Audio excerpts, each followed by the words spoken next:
Our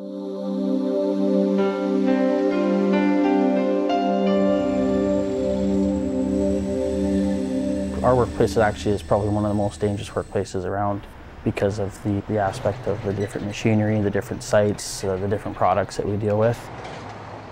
Every day is a new day, a new challenge for safety, and your safety is up to you and the people around you, so it's very important.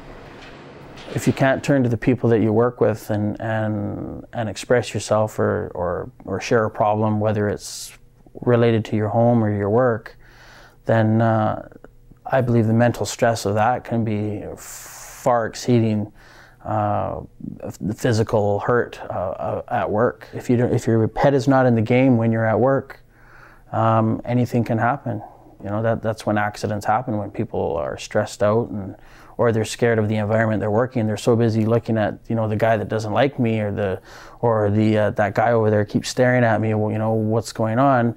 Somebody's going to have an accident, and that's, you know, very unhealthy for everybody. When I did eventually come out on the waterfront, I was the first openly gay longshoreman, and I was generally shocked at the support mechanism around me. Extremely proud to be part of an organization that was so open-armed with my sexuality. In the school system, I think it's been widely acknowledged that there's many lesbian and gay teachers, and I think a lot of districts have just thought, well, we know you're gay, or lesbian, or bisexual, or transgender, but it's probably better if students and families don't know. And so again, that helps to contribute to a stigmatized identity. You can't really live with integrity.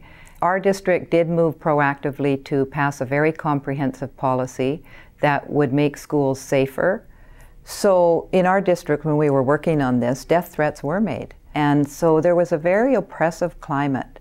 Threats of, you know, personal invasion, personal threats to life, and so on.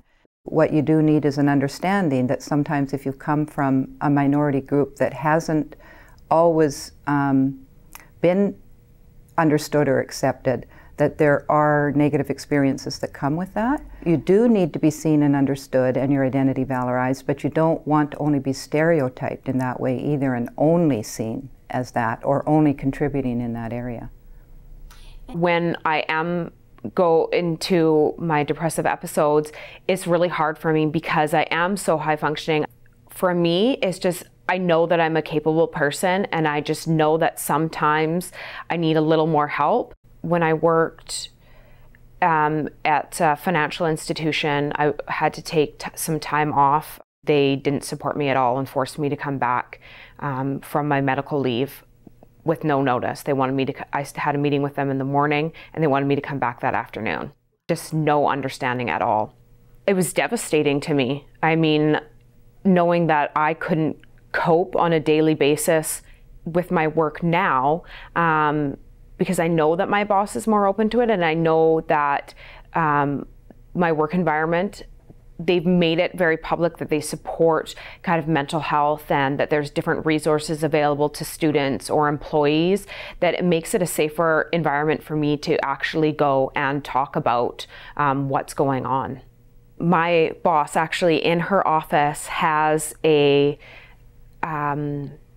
certificate up and for mental health works, and so I know that she's attended that, so I know that she has understanding and that I'm able to talk to her about that. They have the counseling services, as well as we have an employee assistance program that they've posted, and every time I've talked to someone in human resources or my manager, you know, they just ask, are you taking advantage of this? Are you aware of what your benefits cover? So I know that I've got those things in place, and I have taken advantage of them, and it's been really helpful. I had a really negative experience with some supervisors a couple of years ago when I was working in a more technical troubleshooting capacity, not in the field of mental health, and it was a very high-stress environment. How we were trained to do this was we had to give about a 30-second recap of what the issue was, why they were calling, why it needed to be escalated, and we had to be so concrete and precise that oftentimes a new employee would just spend 2 or 3 minutes stumbling just because the supervisor would be going like this and they'd be saying, okay, come on, no, come on, come on, come on. And this was terrifying for someone with anxiety or depression. My team, I know all of them individually have tremendous respect for me, and in turn I respect them for what they do.